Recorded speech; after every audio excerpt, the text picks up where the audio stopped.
I know you are afraid. I know that you hurt. I know this because we all hurt.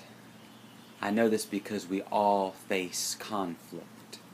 And when I say conflict, what I mean is that any time two opposing forces come together, there is inevitably going to be conflict.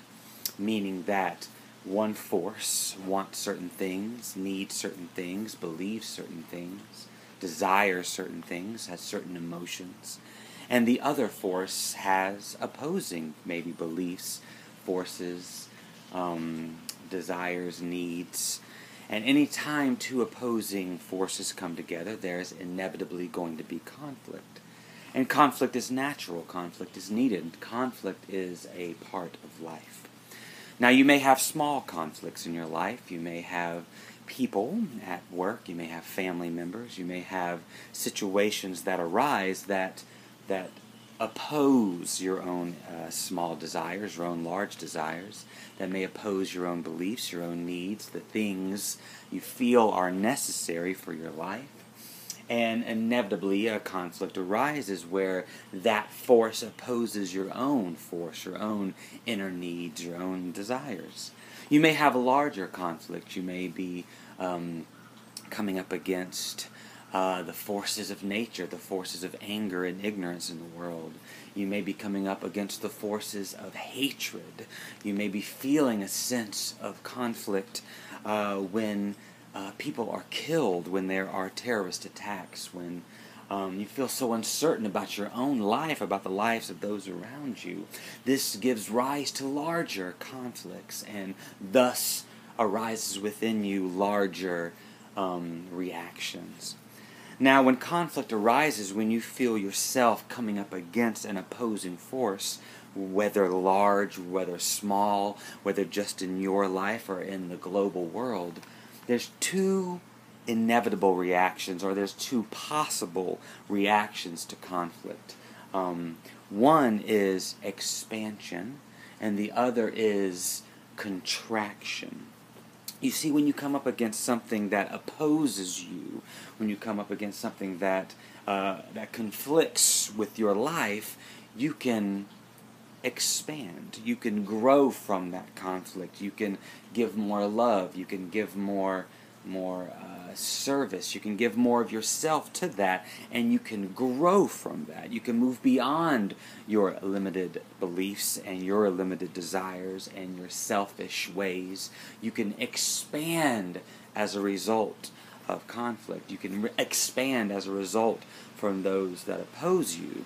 And as a society, when we come up against things that hurt us, when we come up against opposing views, when we come up against the threat of hatred and violence and ignorance, we too can grow, we can expand, we can give more and love more and move beyond ourselves, because that's what conflict does to us. That's what it inevitably will do to us if we allow it to work its magic. The other reaction to conflict that we can fall into is contraction. We can move deeper into our own selves. We can move deeper into our own desires and needs and emotions, and we can draw within in fear. The primary emotion, or the primary response that comes about as a result of contraction when faced with opposition, when faced with conflict, is fear. And the reason we fear is because we are opposed. We are contracting against what opposes us. And we're shrinking away in order to protect ourselves, in order to protect our desires, our needs, our emotions, our beliefs as an individual or as a society. We contract and we fear what could change us. We fear what opposes us. We shrink, we shrivel. And one tendency that arises out of fear is anger.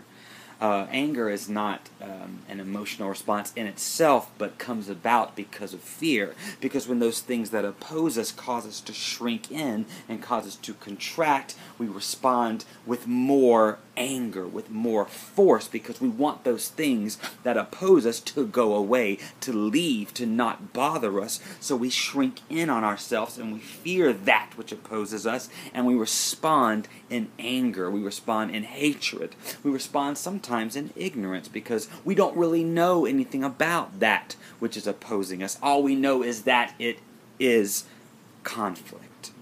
That's all we know. So these things in our lives right now, these conflicts, these opposing forces, will inevitably cause us this feeling of opposition toward them. However, we have the choice.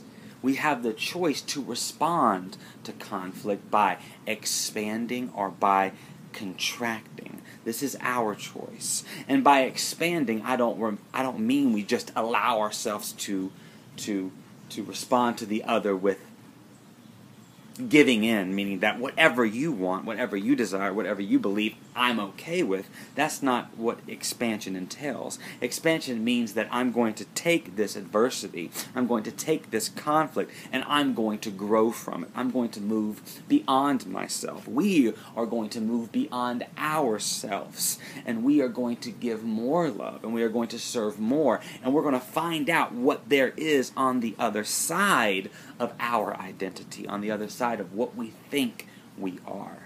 We are all coming up against conflict. Conflict is an inevitable part of life. It doesn't go away. You will experience opposition every day for the rest of your life, whether small or large. You choose how to respond to it. You choose whether you would like to expand and grow from this, or whether you would like to contract and shrink into fear, anger, and hatred. This is our time to expand. This is your time to expand. I know you're afraid. I know you're uncomfortable. I know that conflict is scary. But it also has the ability, has the magical power of leading us beyond ourselves into the great unknown, where there is more love, where there is more giving, where there is more of ourselves than we ever thought possible. It's up to you.